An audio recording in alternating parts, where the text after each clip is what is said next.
साथियों, भारत संयुक्त राष्ट्र के उन प्रारंभिक सदस्यों में शामिल था जिन्होंने 1 जनवरी 1942 को वाशिंगटन में संयुक्त राष्ट्र घोषणा पत्र पर हस्ताक्षर किए थे तथा 25 अप्रैल से 26 जून 1945 तक सैन फ्रांसिस्को में ऐतिहासिक संयुक्त राष्ट्र अंतर्राष्ट्रीय संगठन सम्मेलन में भी भाग लिया था।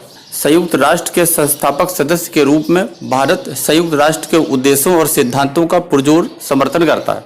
साथियों, सुभाष चंद्र बोस के नेतृत्व में 21 अक्टूबर 1943 को आज़ाद हिंद सरकार का गठन हुआ था। सुभाष चंद्र बोस ने आज़ाद हिंद फौज के कमांडर की हैसियत से भारत की अस्थायी सरकार बनाई, जिसे जर्मनी, जापान, फिलीपींस, कोरिया, चीन, इटली, मांचुको और आयरलैंड ने मान्यता भी दी थी। वह जापान से सिंगापुर आए, जहां आज़ाद हिंद सरकार की अस्थायी सरकार की नींव रखी गई। साल 1943 में नेताजी सुभाष चंद्र बोस ने सिंगापुर में प्रांतीय आज़ाद हिंद सरकार की स्थापना की थी। उस समय 11 देशों की सरकारों ने आज़ाद हिंद सरकार को मान्यता भी दी थी। उस सरकार ने कई देशों में अपने दूतावास भी खोले थे। भारत को 15 अगस्त 1947 को आज़ादी मिली। इससे पहले अंग्रेजों का शासन था। इसके पहले कौन लोग थे जिन्होंने संयुक्त राष्ट्र संघ के चार्टर पर हस्ताक्षर किए, जबकि कहते हैं कि उनमें कोई भी अंग्रेजी सरकार का प्रतिनिधि नहीं था। जरूर कुछ छुपाया गया है।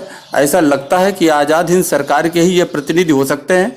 इसकी सच्चाई जानने की ज़रूरत है, लेकिन आज़ादी के बाद इस सच्चाई पर पर्दा पड़ा रहा, जो आज भी जारी है। साथियों, अभी के लिए बस इतना ही। धन्यवाद।